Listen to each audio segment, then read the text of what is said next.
boleh membuka diri dan memahami bahwa sesungguhnya perempuan itu punya kualitas, punya potensi, ya, yang mendorong perempuan itu sendiri bisa maju.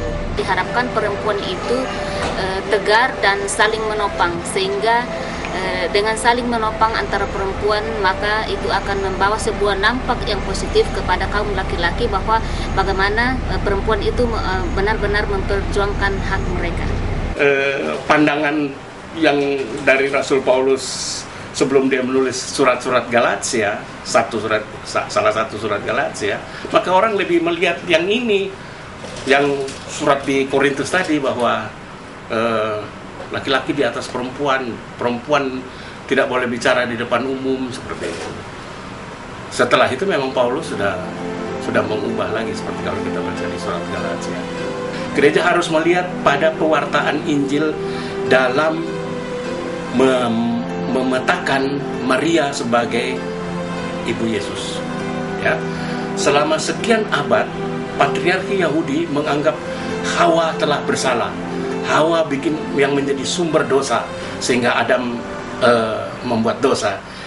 Gereja tidak melihat bahwa hukum Allah, kutuk Allah itu bukan hanya kepada perempuan, tetapi kepada Adam dan ular. Jadi tiga-tiga salah. Gitu. Kekerasan yang dilakukan di dalam rumah tangga, entahkah itu disaksikan oleh anak-anak, kekerasan dari ayah kepada ibu misalnya, akan berbekas di dalam batin, di dalam pikiran, bahkan di dalam kehidupan, dan itu akan terbawa keluar, dan ia juga akan mempraktekkan, sang anak akan mempraktekkan kekerasan itu di luar. Kekerasan itu hadir karena memang ada ketidakadilan gender di masyarakat.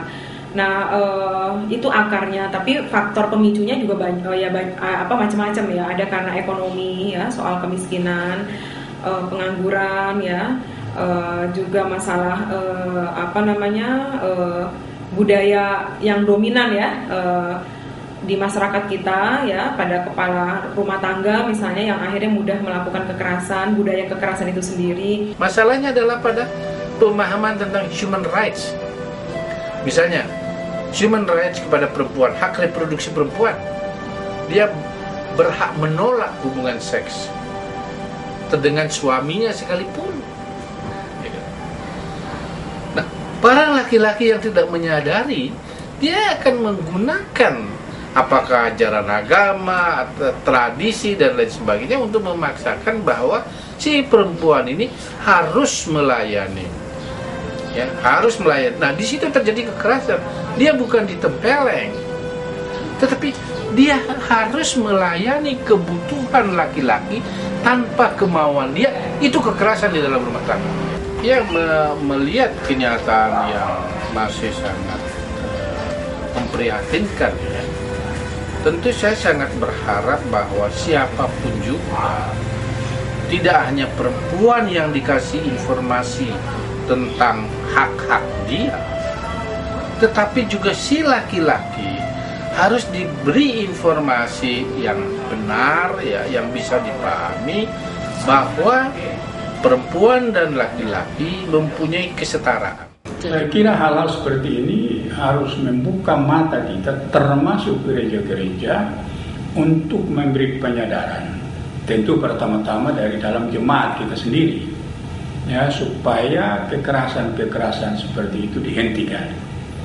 Kita harus melihat istri sebagai yang sederajat.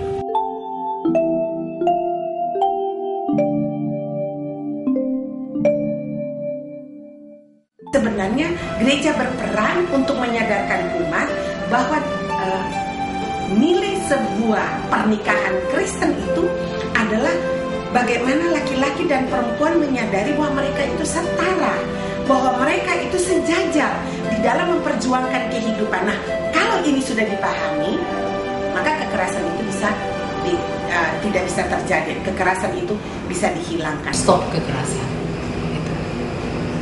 Sebagai manusia yang sama martabat harga di depan Tuhan dan manusia, tidak ada hak seseorang untuk menyakiti yang lainnya.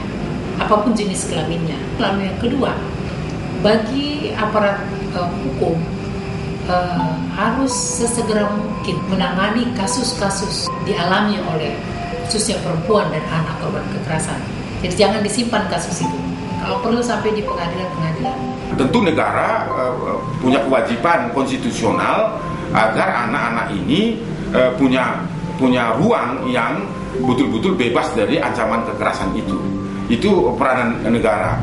Nah, saya kira peranan gereja secara menyeluruh harus betul-betul menempatkan persoalan anak itu pada prioritas kalau anak ini dianggap sebagai masa depan gereja.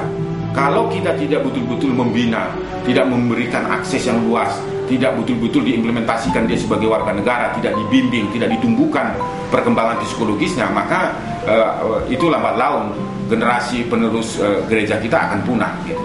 Kepentingan terbaik anak adalah salah satu alat untuk kita betul-betul menghargai anak sebagai dambaan dan penerus keluarga itu.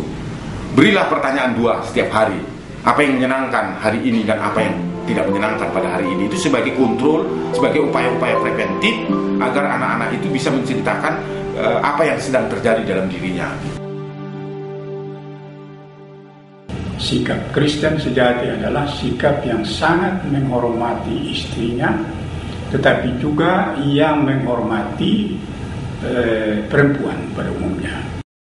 Ayo, Anda dapat memulainya dari diri sendiri dan keluarga Anda.